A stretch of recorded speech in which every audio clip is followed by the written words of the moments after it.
ሰላም እንዴት ናችሁ? ውድ የዩቲዩብ ተከታታዮቼ ለዚህ ቤት አዲስ የሆናችሁ ሰብስክራይብ፣ ላይክ፣ ኮሜንት በማድረግ ቤተሰብ ይሁኑ።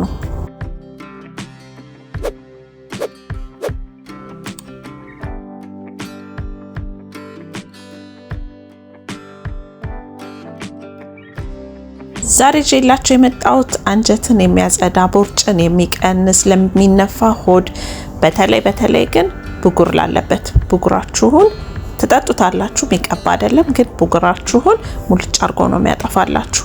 አሁን ፖፑላር ሆኗል፣ ብዙዎች እየተጠቀሙት ነው። ይዤላችሁ መጥቻለሁ። ይሄንን እሁድ ተጠቀሙት። አሰራሩ በጣም ቀላል ነው።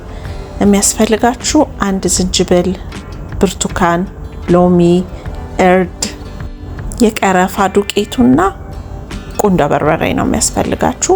በጣም አንደኛ ሆዳችሁ ለሚያማችሁ ለብዙ ነገር ነው፣ ብቻ በአጠቃላይ በጣም ጥቅም ነው ያለው።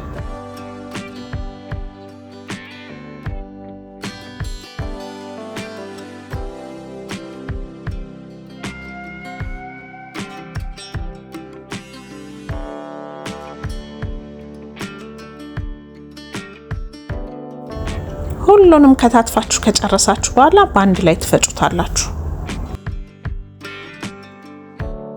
መጀመሪያ ያው ፍሩቶቹን ነው የምትፈጩት። ዱቄቱ የሚገባው ባናቱ ነው።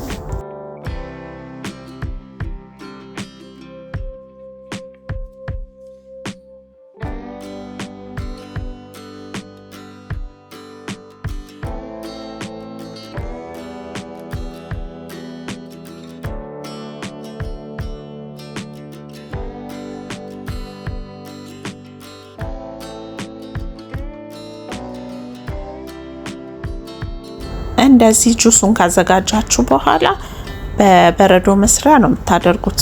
ጨጓራዬን ያመኛል ይመረኛል ብሎ ታሪክ የለም።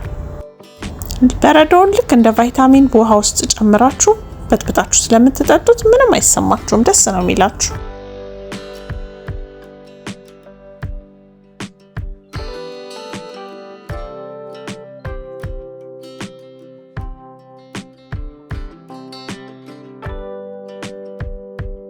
ጁሱን ካዘጋጃችሁ በኋላ እንደዚህ አንድ ማንኪያ የተፈጨ ቀረፋ ትከቱበታላችሁ። ማሩንም ከላይ ነው የምትከቱት። ቁንዶ በርበሬውንም እንደዛው ማለት ነው።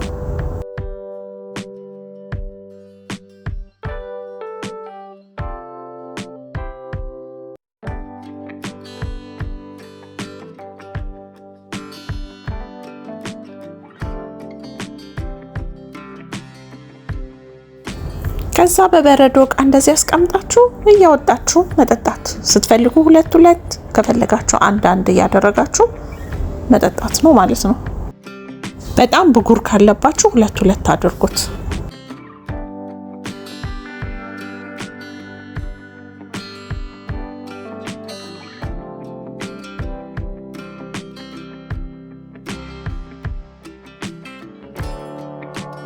ይሄን ታዲያ ፍሪጅ ውስጥ አርጋችሁ ጧትና ማታ መጠቀም ማለት ነው። ቫይታሚን በሉት፣ በጣም አሪፍ ነገር ነው። ይመቻችሁ። እንደምትሆዳችሁ ምናምን በቃ እንዴት እንደሚመቻችሁ። ስለዚህ በተለይ ሆዳችሁ እየተነፋ ለሚያስቸግራችሁ አንደኛ መላ ነው። እንግዲህ ይሄንን ሞክሩትና ከተመቻችሁ ኮሜንት ላይ ሀሳብ አስተያየታችሁን ትነግሩኛላችሁ። ጋይስ ላይክ ማድረግ አትርሱ። እስቲ አሁን እያያችሁት ነው አይደል? ዝም ብላችሁ የላይክ በተኗን ንኳት። ምን ይጎልባችኋል? ይመቻችሁ። ለማንኛውም